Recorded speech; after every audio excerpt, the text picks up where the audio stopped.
বৃষ্টি তো এখন সবার বাড়িতেই। সকালে বৃষ্টি, দুপুরে বৃষ্টি, রাতে বৃষ্টি। বৃষ্টি আর আমাদের পিছু ছাড়ছে না।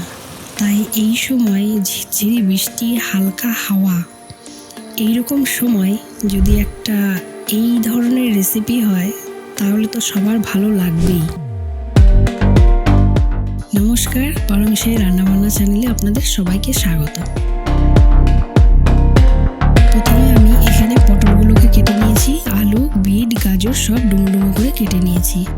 তারপর আমি এখানে মাসুরি চাল ব্যবহার করেছি। মাসুরি চালটাকে আমি ভালো করে ধুয়ে নেব। এরপরে এখানে নিয়েছি আমি মটর ডাল। দেখুন, মটর ডালগুলো ছোট ছোট হয়, হলুদ রঙের হয়, এইরকম হবে। এইরকম ছোলার ডালও আছে, কিন্তু একটু দেখে নেবেন, ওগুলো একটু সাইজে বড় হয়। আচ্ছা, ডালগুলোকে এবার আমি এখানে ভালো করে ধুয়ে নিচ্ছি। ডালগুলো আমি এখানে ভালো করে ধুয়ে নেওয়ার পর দিয়ে দিচ্ছি আমি প্রেসার কুকারে। আমি সমস্ত রান্নাটাই প্রেসার কুকারে করব, অল্প সময়ের মধ্যে হয়ে যাবে। আমি এখানে জল দিয়ে দিলাম অল্প, আর দিয়ে দিলাম কাটা সবজিগুলো। সব একসাথে এখানে মিশিয়ে নেওয়ার পর আমার জলের পরিমাণটা ঠিক এইরকম হবে। দেখুন, জলটা আমি ঠিক এইরকমভাবে দিয়েছি। এই যে আমি মাপটা দিয়েছি, এইরকম মাপে জল। তার মধ্যে দিয়ে দিলাম আমি অল্প লবণ আর সরিষার তেল। আর অন্যদিকে এখানে আমি দিয়ে দিলাম গরম জল।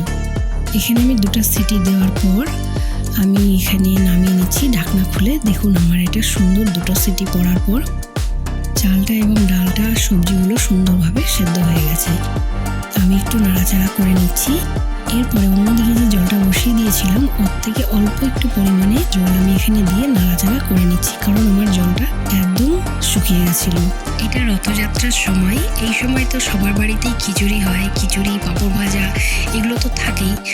তাই এই ভাজার সাথে যদি আপনারা পাঁপড় ভাজাও রাখেন তাহলে কিন্তু খেতে ভালো লাগবে। অন্যদিকে আমি এখানে কড়াইয়ের মধ্যে সর্ষের তেল গরম করে তার মধ্যে দিয়ে দিলাম 5 ফোড়ন, দিয়ে দিলাম ধনে গুঁড়ো, শুকনো লঙ্কা দিয়ে ভালো করে ভেজে নিচ্ছি, আর অল্প পরিমাণে হিং। তারপরে আমি প্রেসার কুকারের মধ্যে দিয়ে দিলাম সম্বারটা। আমি এইভাবে এখানে দিয়ে দিলাম, দিয়ে নাড়াচাড়া করে নিয়ে এর মধ্যে এবার আমি দিয়ে দেবো বাদবাকি যে গরম জলটা ছিল, সেই গরম জলটা এখানে দিয়ে দিলাম।